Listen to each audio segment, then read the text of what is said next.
So we're talking about change and transitions for ADHD. I actually haven't done this yet. I've been doing these calls for 2 years and I haven't done this one yet. And so when I realized that, I thought that's a total no-brainer on that, because there's a lot of ways that change affects us that you may not even realize. And it's really fascinating, all the ways that change can come into play. And we have, executive function challenges sometimes, like getting started, trouble staying focused on tasks, prioritizing, organizing, and change and transition can lead into that in a really high level way.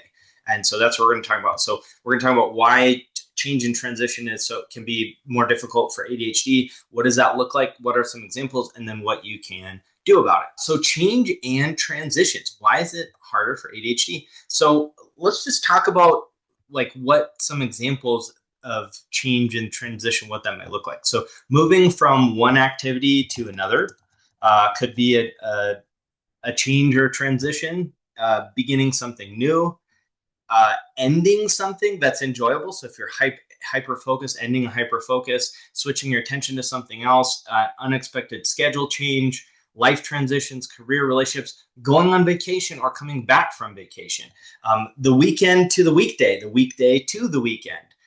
It could be a different way of operating. Maybe you're doing lead gen now. Maybe you're doing it a different way. Maybe you've shifted where you sit in an office. Maybe somebody new has come in. There's so many ways that we experience change and transitions, and a lot of times we don't know. It might even be just morning to afternoon, afternoon to evening, going to bed, right? Going from being on and during the day, and then now you're going to sleep. And so it's fascinating, and that's why it's such a gift to be able to do this. On top of getting to know all of you, is that I learned a lot with this too, doing a deep dive, is how many transitions and changes there are in our day as a neurodivergent person, and that it can be a little bit more difficult. It could even be getting up from the couch and going to the kitchen. It might be just shifting your environment, shifting your emotional capacity. So we also look at like leaving the house, starting work, ending work, going to bed, responding to emails, switching from one client to the next. Have you ever had that where you have one client that they're super bubbly and extroverted, and the next one's kind of quiet or maybe a little mean, right? Like that could be a change and a transition as well. Or you're going from sales mode, making calls, and now you're doing admin or bookkeeping. Or you're doing creative stuff on Canva, and now you've got to do, taxes or something. Deep focus, and you're by yourself and you're quiet, and now you got to go network or be around a lot of people.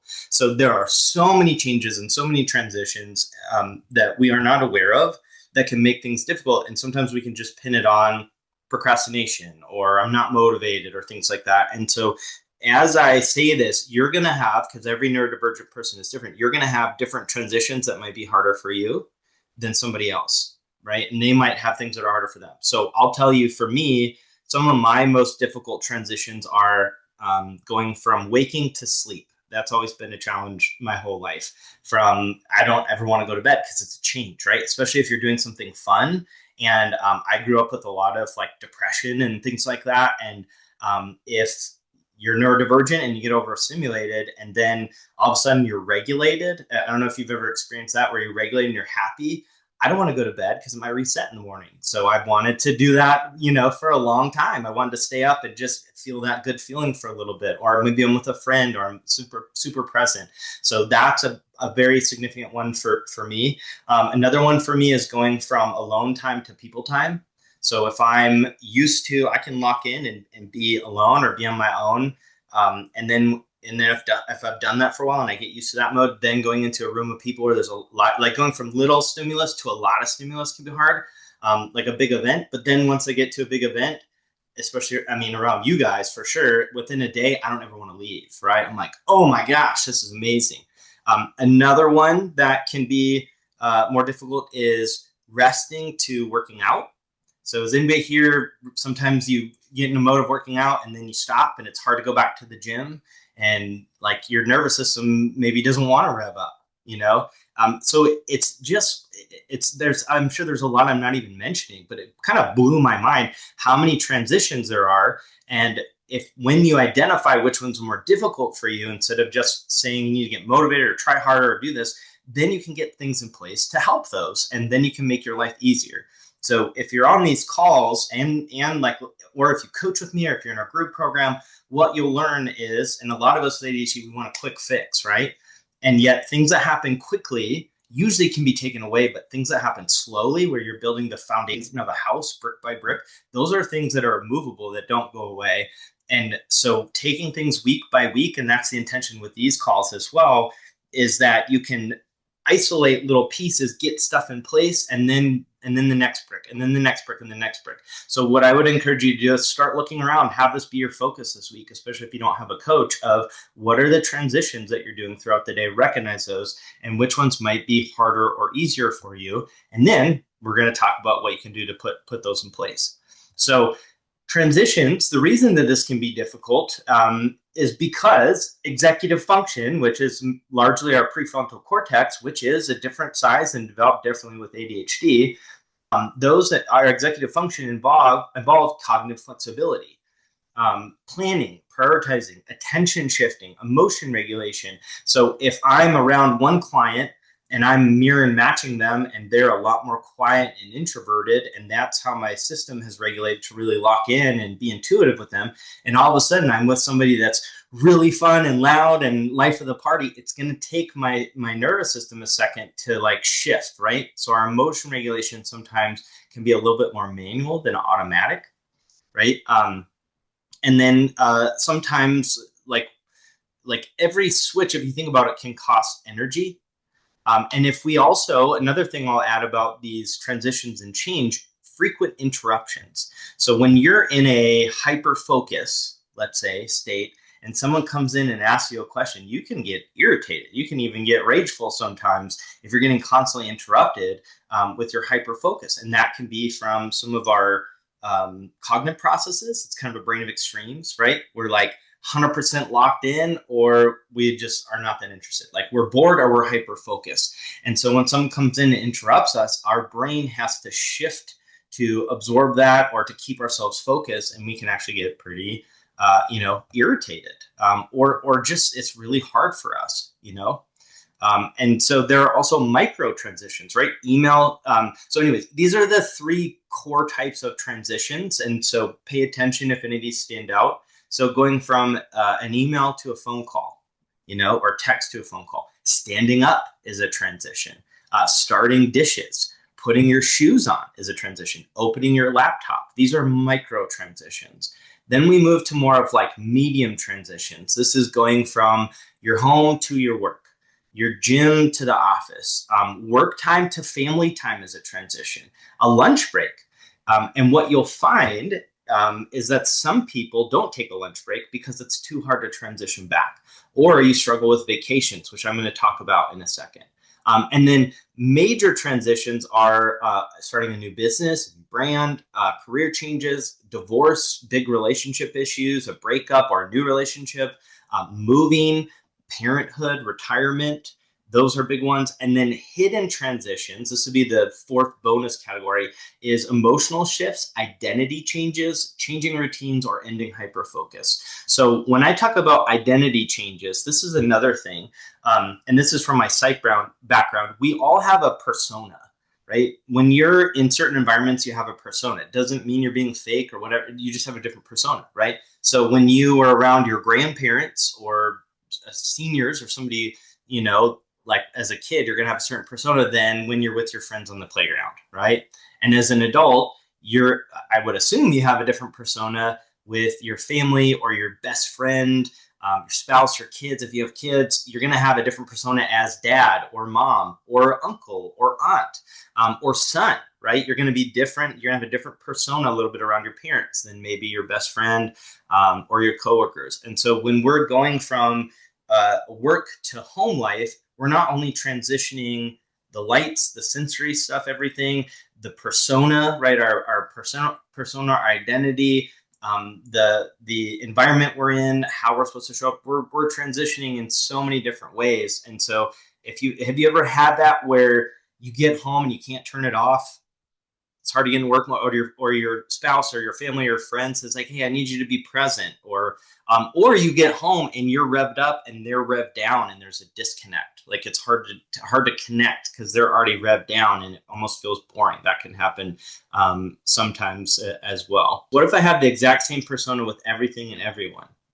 Hey, that can happen sometimes too. So hey, good for you. You don't have to adjust to as many transitions maybe. It just kind of depends, right? So there's a lot of transitions, there's a lot of change. And then I want to talk about vacations too. And this is something I've noticed with clients. We are, and tell me if you relate, notorious for not scheduling vacations or time off. We usually take it when we get burned out and then we beat ourselves up. Anybody resonate with that? You take a vacation out of necessity, not because you plan it. I mean, there are some people on here that might be the exception. And if you're the exception, raise your hand too, because there are some people who have figured it out how to do that. And that's really good too. I think unless you're intentionally doing it, a lot of us take a break because we have to, because we're burned out, because we've got brain fog, because we can't do it anymore. And part of the reason for that I've noticed is a lot of clients subconsciously don't know if they're going to be able to transition back. So if you're in work mode and you're doing well, the thought of taking a vacation when you're actually producing or motivated is terrifying, because once you transition out of work mode and you're vacation mode, now it might take you a day, a week, a month, 2 months, a quarter to get back to that productivity level, because you don't have a plan to rev back in. And so you just don't take vacations until you have to.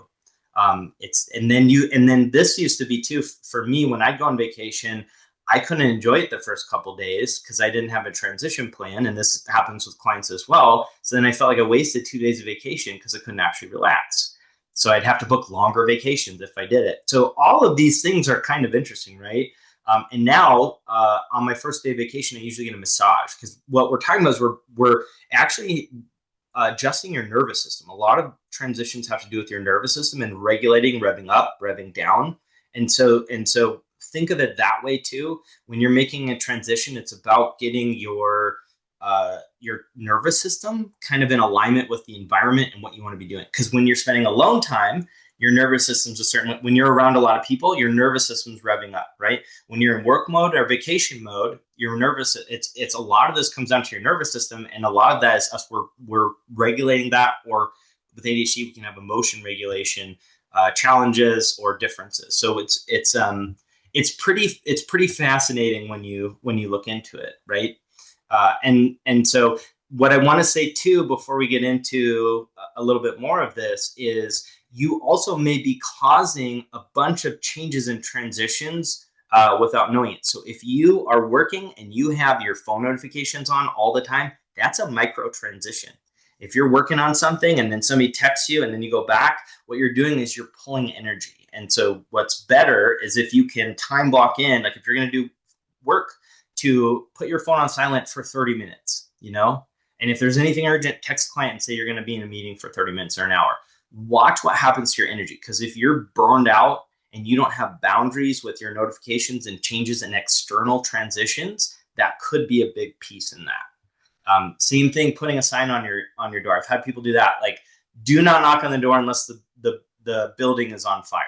Or if you knock on the door between these times, you have to donate $10 to my fund or give me $10, So that's a thing too. So we've had two things about work on vacations. I want to address that quickly. Taking work on vacation, rarely do the work I plan to do, and then end up feeling bad about not doing the work and not fully relaxing. Anybody relate to that? Oh my gosh, right? Totally. So there's also another option. So I'll just cut to this. I'm gonna go to what feels pertinent, because I know I've got other neurodivergent people that can follow me with this. So on vacations, because this is a huge one and it's really important for us, is having a transition plan from work mode to vacation mode, and then back to rev your nervous system back up is going to be really important. Also, if you are somebody that needs sameness, especially if you're on the spectrum, and that's a whole other element. If you have ADHD and autism, change can be even more jarring on your nervous system, where you might not take vacations because you don't like change, and that might be okay. So if change is really, really hard, or you're not ready to let it go, time blocking in the first hour when you wake up on your, like you give it like a power hour on your vacation, if it's going to drive you nuts, or maybe it's by noon, whatever time you have to do 1 hour of work by noon, and then you're done and then you go play. That can be a really great technique too. If you can't fully let go of work, but having an in between that's decided upon, that's realistic, can be really helpful as well. So if you take vacations and you can never come back to work after that, you might integrate something that you don't fully, let go of that to help you rev back up. Again, it's all depends on what helps, right? But beating ourselves up, shaming ourselves, guilting ourselves, it doesn't work, because if it worked, it would have worked by now, right? So for vacations, that's a big one. Having a routine to rev down is important. Like I said, massages, going for a walk locally wherever you're at to really ground yourself. That can be helpful when you're transitioning out of vacation mode into work mode. What we're doing is we're looking for a baby step. If you want to look at it that way too, we're looking for a baby step. So if you come back from vacation on Sunday night and you expect to rev back up Monday morning at 8 a.m., how many of you have tried that and it didn't work? And then you felt horrible and you thought, oh my gosh, I started the week out terrible, right? So if you can do that, great. But what works for a lot of people is if you're coming back, maybe you need 1 or 2 days to like get back to reality and integrate your trip. Or what you can do is you can start work at noon that day, or whatever time you woke up for vacation, let yourself wake up. We're looking for the baby step. We're not looking for this big change. So think of it like this. This is some background. As a kid who was also on the spectrum, transition's really hard for me. Swimming lessons, going from air to cold water. Oh my gosh. My poor mom paid for so many swimming lessons, and sometimes I literally couldn't make myself get in the pool. I couldn't do it. It was too much. So when I think of getting back from vacation on Sunday night and then trying to get back to work at AM, that's like jumping in a freezing cold pool. Don't do that to yourself. Go take a lukewarm shower and then get in the pool, right? To kind of just give that one little baby step in between. That's a really good example. Yeah, the wet sensation of the water. Another, just another thing you can do is just find that baby step, right? So if you're trying to go to bed, if you're trying to transition to something, even giving yourself a warning, like setting a timer. So I probably shared this before, but I've worked with therapeutic foster kids. And if they're watching something on TV, I mean, if you have kids, if you know kids, if you've been a kid, if you've heard me talk about this, coming in and saying, okay, turn the TV off, right? What happens? Out of nowhere? All right, turn the TV off. We're done with TV time. Oh my gosh, you're going to have a fit. And if you have therapeutic level foster kids that their nervous system's already super dysregulated, change can be really jarring. They've had so much change, right? So it's even a high level there. Whereas if you say, hey, in 5 minutes, we're going to come out and we're going to turn the TV off, okay? So think about what you want to do after we turn the TV off that's not screens. So in 5 minutes, I'm coming back. And then you come back and say, okay, 5 minutes are up. What did you choose you want to do? That's awesome. Okay, you can turn it off or I can turn it off. Okay, great. You turn it off. Good job. High five. What are we going to do now? What do you want to do? You want to color, right? It's so much more gentle on our nervous system. And in a world where we're taking in so much stimulus that's already kind of jarring, don't be another bully to yourself and your nervous system, right? So giving yourself that warning. So if you are doing an activity before bed, set a timer 30 minutes before you have to turn it off, or 10 minutes, right? Give yourself the baby step. And these are analogies so you can come up with your own. But that's really what we want to do. We want to give a baby step. That's one of the best things you can do for transitions or change, to just give your system time to acclimate, right? Just give yourself time to acclimate. So a couple things that you can do. There is a kind of a process if you want to, right? The baby step. Also asking yourself, why am I moving away from this? What am I about to start? Right? That can be helpful as well. So when you don't want to go to bed, instead of, oh, I don't want to go to bed, it's like, hey, why am I stopping and putting screens away? And what am I about to do? And why does that matter? So even that thought process, when there's resistance, instead of, I don't want to, I'm just going to do whatever I want, pausing for a second and reminding yourself why can help shift that. Sometimes a 2-minute reset, like taking a deep breath, water. So maybe it's not jumping in the pool where it's like, okay, put this down, go to bed. Maybe it's not jumping in the pool. It's like, hey, we're going to put screens down, or we're going to turn this movie off. We're not going to go to bed yet, but we're going to go get some water, or we're just going to brush our teeth, or we're going to pick up. Like something interim to stop you from what you're doing as like an activity in the middle can be helpful.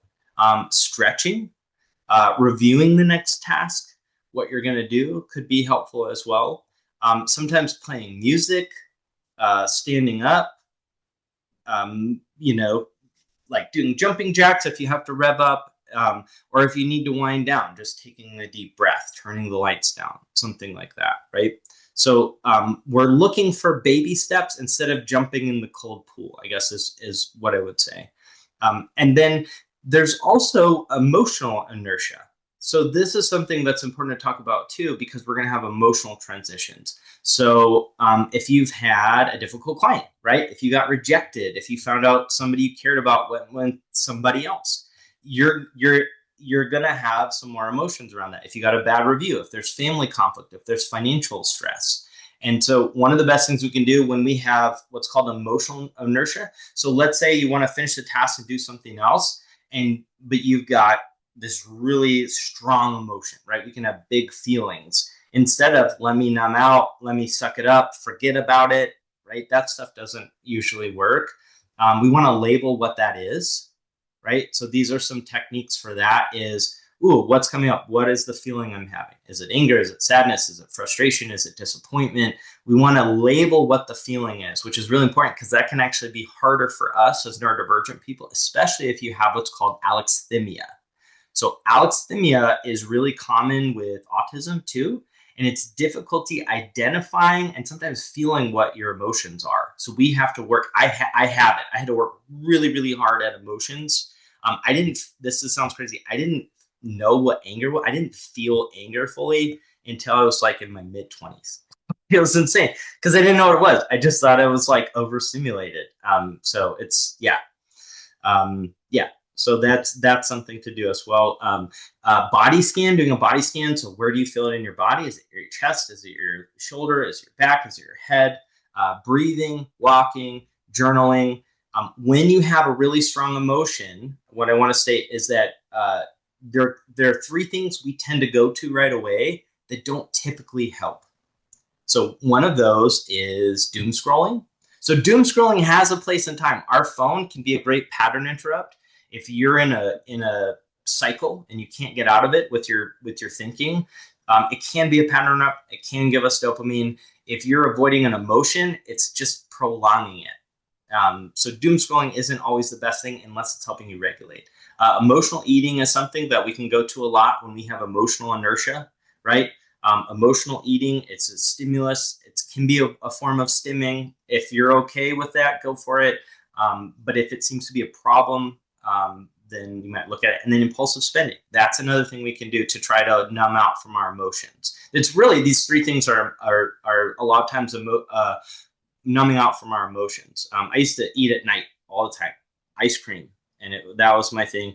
Impulsive spending, doom scrolling. So these are ways to run from our emotions, and it's just going to keep us dysregulated. So those are things to watch out for. I want to give you some of the tools now that you've got a big broad view of what the transitions could potentially look at, because that's the first thing is to identify. So we want to externalize everything. So whiteboards, sticky notes, planners, checklists, calendars, figure out what works for you. Timers, so Pomodoro technique, which is where you're going to work for a little bit, then take a break, work. Do that if it works for you. Other people, they want to hyper focus for 3 hours and not do that. Do that if that works for your brain. Visual timers. So remember I said setting like a 5-minute timer before the transition. If you have a visual clock that says, let's say you're going to do this task for 30 minutes and it's a countdown, and you can look at any time and see where the countdown is, that can actually be really helpful because it gives all this time for your brain to recognize how much time you have left and what's coming. Countdown clocks, right? Transition alarms, a 15-minute warning, a 5-minute warning, a leave now alarm. Those can be helpful. Body doubling, co-working, accountability partner, virtual focus sessions, all of those things can be helpful. And then we've talked about this a little bit before, but having flexible routines. So we do all the structure, but if there's too much structure and too much rigidity, we can oftentimes rebel. right? So if you have a schedule that's boom, boom, boom, boom, boom, transition, transition, transition every 30 minutes, and there's not flow to it, right? If you're, so what I mean by that is you want to take certain activities and put them into buckets. So admin, isolating office work, you're going to want to put that all, like, let's say you need to do a bunch of office work, you're going to do something on Canva, you're going to answer emails, but you're not on the phone, you're not talking to anybody, you're probably going to do better putting that in a block versus admin work, phone time, quiet admin work, networking, quiet admin work, going out to lunch, right? Because you're transitioning your identity, your emotional body, your nervous system. So if you can pair those up, that's really good. Some people have an admin day, 2 lead gen days a week where all they do is lead gen, a creative day. So again, it completely depends on your brain, right? I've done over 10,000 one-on-one coaching calls, and it can be different for everybody. It can be different for everybody. Tips for adhering to the thing we said we were going to do, even if it's a baby step like setting a timer, because I always ignore the timer.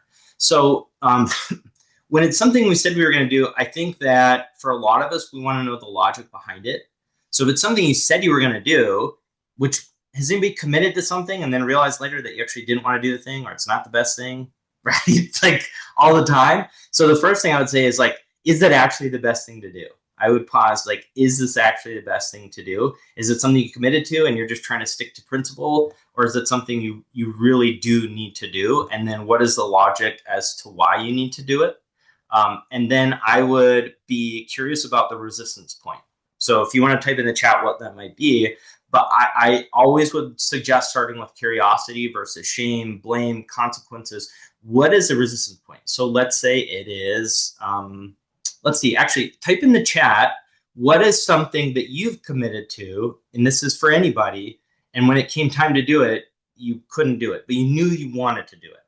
Like you knew it was valuable. What's something you committed to and then backed out on? Okay, time blocking, Jim. So time blocking, that's a great one. So time blocking, so I'd want to know why, right? Why did you commit to time blocking? And then also I'd want to know where the resistance point is, because there's a lot of different ways to time block. And for some people, it's very rigid. And for what I'd really look at is like, what is the objective that you're trying to achieve behind that thing you said you were going to do? Because if the objective of time blocking is to get business, is there another way? If there's a lot of resistance, is there another way to still build your business without time blocking every 30 minutes? Could you choose 3 things that you have to do by the end of the day, no matter what? And you can do it at any time, but these are the 3 specific things, instead of trying to beat yourself over the head with time blocking day after day after day, week after week, month after month, right? So that's what I would say is, if there's something you have a lot of resistance to, what is the objective you're looking to achieve with that thing? And is there another way to achieve the objective? Because it doesn't matter how you get there. Time blocking is not the be all end all. It's one model or tool how to get there. Because I'd love to have more structure in my life, be more predictable for others in my life and for myself. So you could do time blocking, right? You also might look at the way you do it. Maybe you only do it up until noon. Maybe you only do it for 2 hours. Maybe you do a power hour of business and a power hour of admin, and everything after that is a cherry on top. So if you're doing nothing, get a win first, versus our brain of extremes tends to do black and white. I'm not doing anything. Now I'm going to do this huge overhaul of time blocking. And this, remember, that is a big change that could be really jarring to the nervous system, where you just don't do it at all, right? You end up on the couch. So watch the, and that's really a good point, the all or nothing thinking, because we tend to think in black and white, and we can struggle more with change. So it's interesting. Our brain says, oh, here's this huge thing that's going to overhaul my entire life and change my whole life. And it's going to be this huge change, right? Because our brain of extremes. And then our nervous system says, no, I don't want to do that. Like, that's way too much. That's too jarring. And then we don't do it, and then we beat ourselves up for not doing the thing, or I'm never going to get it together. Why can't I get my shit together? Why can't I do this? Everybody else could, right? So again, those baby steps, even in routine, are going to be your best friend, because like I've said, coached over 10,000 calls, probably close to 11,000 at this point. And the change that I see that lasts, when I get new clients, yes, they'll do some big overhaul, and I will never tell somebody not to do that. And once in a while, the anomaly, it works, right? Once in a while. typically what happens is a big crash and burnout that then you lose more traction after. So you do this huge overhaul and you do 4 hours of lead gen a day and you're feeling great for 2 weeks, and then you crash hard for a month. Whereas if you start with 30 minutes a day or an hour a day and you wait till you maintain that, and then you add another hour, and that might take you 6 months to get to, but now you're doing an hour every single day, and it's consistent and it's doable, and you're transitioning into it. So I would say, yes, you can do time blocking, and you could also choose 1 or 2 big rocks the night before that if you do those, that's going to have the biggest impact on your business. And if you need to sleep in that morning, do it. Because as long as you do it by 5, it's fine. It doesn't matter if you do it at 9 a.m. or if you do it at 2 a.m., 2 p.m., 2 a.m. too, and you do 1 hour of lead gen, does it really matter? If you make the conversations, it doesn't matter when, it just matters that you do it. So I think we can, again, be really all or nothing. We have to do it a certain way. We have to do it in the morning. We have to be at 5 a.m. club. It just has to get done. It doesn't matter how, it just matters that it gets done, Same thing with the gym. That's a big thing. I used to be a personal trainer. I go to the gym almost every day. The biggest thing with that is, again, the transition. So if you are watching a movie and you're super comfortable and cozy, you're not going to want to get up and go to the gym. That's a big transition, right? However, if you flop yourself off the couch and get on the floor and stretch a little bit and then push yourself to the gym, you're going to have a lot more success, right? So we want to do a middle ground. But we want to look at making it easier. So even more easier would be you go to the gym for 15 to 30 minutes on the way to the office or on your way home, right? So we have it, stack it with something you're already doing when you're already out, and we're pairing these more high, I'm trying to think of the word, like you're pairing these activities together where you're already up and active, instead of expecting these downtime, now get up, now downtime, get up. We want to pair them together and just be aware, so then you're not going to have to mask as much. And we talked about this red, yellow, and green days. So you're going to have a flow, right? Some days transition is going to be easy. Some days it's going to feel terrible, right? You might have that. You may do that depending on what's on your plate. So you might have an expectation of what we call green day, right? Where you're just crushing it and you're getting ahead. A yellow day where you're doing what you need to do, and a red day where you're just maintaining, right? So your days are going to look different because your executive function and your brain chemicals are going to be different. So that's what I would say too, is especially if you have PTSD, a chronic illness, you've got hormone stuff going on, you have relationship issues, big life changes, like any of these other big transitions going on, you're going to have probably a little bit less executive function in your work life. And we want to honor that, because if you expect to be at 100% while you're having relationship issues, or you're in a big depressive episode, or you've got medical stuff going on that you're scared about, or your kid just went to college, that's not fair to do to yourself, right? Imagine we have like a fuel tank every day, and we need that fuel to regulate our emotions and for executive function. And so if we're spending that somewhere else, to expect us to have a full fuel tank somewhere else is not very kind to ourselves, frankly. And then it takes even more fuel because we beat ourselves up. Here's I'm going to give you like a little bit of a schedule of what this might look like, right? So when you wake up, you have an alarm. You might have 2 alarms, right? You might have an alarm that wakes you up. You might have another alarm that gets you out of bed. You might roll out of bed and stretch a little bit. You might have your clothes laid out the night before because they're right there when you were already in executive function choice mode the night before, instead of making yourself do it in the morning. You might have the coffee maker set to start, and you have your notebook out. If you can do that, that's helpful, right? And look at your calendar for the day, or you might go for a walk to bring your nervous system up, right? We're doing this like little micro things to help us versus get out of bed, choose your clothes, and then go to the office and now be on, right? Some other things, if you're doing lead gen, you might have a role play partner before. That's something I did for years when we were doing like 300 something units a year. I couldn't do lead gen unless I did role play before, because I knew I had to be on the phone. I wasn't going to let my role play partner down. It was only 15 minutes, and then I was already in the mode of talking, right? And then I could go to calls. So if you have trouble with calls, I think that's one of the best things you can do is get a role play partner before. 15 minutes or less. Don't make it long. Make it something you look forward to. Switch up your role play partners and transition into talking through that accountability, right? So look at your top 3 priorities, right? And review your calendar so you know what you're going to do that day.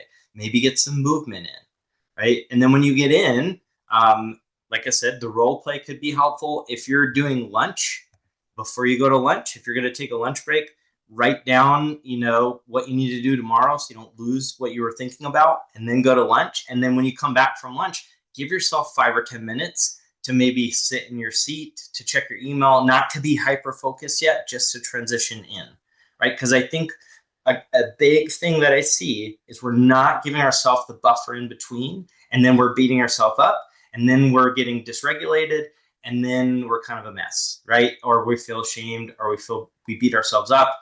And then here's the thing too. If you are dysregulated, it is a lot harder to do stuff. It is a lot harder to do stuff. If you have beat yourself up and you're using fuel to calm yourself down, you're less likely to go on calls and do that. Like, you're less likely to be able to do something out of your comfort zone. You just are. And so if you're coming back from lunch and you give yourself a second to transition in, it's going to be way, way, way easier. But if you're beating yourself up and shaming yourself and calling yourself a procrastinator and like all these things instead of being curious, you're going to spend so much of your fuel just on regulating that it's going to be really hard on you. And then the other thing is when you're finished with a work day, right? So you've got the lunch, right? And then you're kind of transitioning back into lunch. The other thing I'll see is have something you want to do after lunch. Don't book something that makes you want to pull your hair out right when you're done having fun. That's not a great idea, right? Like, hey, stop having fun. Now do this boring thing. Same thing with bedtime, right? Okay, put screens down, all this stuff that's fun, put all this away, and now go lay and be quiet. No, do adult coloring books. Have a book that you really like to read. Do a puzzle, like something fun that gives you dopamine that's not screens, that's quiet time. And a good friend of mine who's also a therapist, if she wants to do housework and she can't make herself, what she does first, she just makes her put her shoes on. Like, if she needs to clean, she doesn't say, hey, you don't have to go clean. Just go put your shoes on. And all of a sudden, it's like her shoes are on. She's like, I'll clean this up. I'll do this, So it's really interesting. But I would say, again, we have that all or nothing mindset, which then can create a lot of like jarring in our nervous system. And so if you can get a baby step in between, if we can get away from the all or nothing and practice thinking in the gray, do a 15-minute workout and just go move your body. The first weights you see, go lift it and do 10. Like, it doesn't have to be perfect, right? The emails, answer 2. You don't have to do all 15. That's where we get stuck and frozen. Just do a little bit. So again, I guess what I'd like to say is give yourself transition time, give yourself time to shift to a new thing, give yourself warning, set a timer, all those things can help. You're not resisting change because of laziness. You need tools, you need support, you need accommodations, right? And every transition has a cognitive cost. So reducing unnecessary switching and task switching is going to preserve your energy and let you be more on it, right? More motivated. Use external, this is my bullet point recap, by the way. External systems, timers, checklists, visual cues, routines. Stop relying on memory or willpower, right? And we do well with workflows that minimize role switching and that batch similar tasks together. Flexible tasks are more sustainable than rigid ones. Flexible schedules, flexible routines, especially on low energy days. And then small, consistent improvements. Think like, have anybody heard 1% better every day? Have you heard that? 1% better every day. Focus on that. That's been big. Instead of, I'm going to change my life next week. You might be the anomaly, but I'm telling you, if you go for the 1% each day versus next week, I'm going to overhaul everything and change my life, you are going to make these little improvements that build this big brick of foundation, and it's going to be rock solid. And I've seen that time and time again.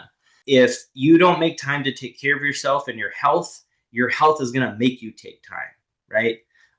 If you don't give yourself vacations, you're going to be forced to, and they're not going to be fun vacations. And so that's such a good reminder. And how many people are late diagnosed? Annie was diagnosed at 53. How many late diagnosed? Yeah.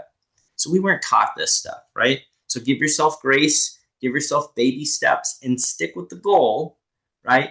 But but have some awareness and some compassion around how you get there, and think of your nervous system with it, because it's just the more I learn about this, the more that controls a lot. Thank you for being here and letting this be my job. Again, it's amazing. So, all right, take care, everybody. Thanks for being on.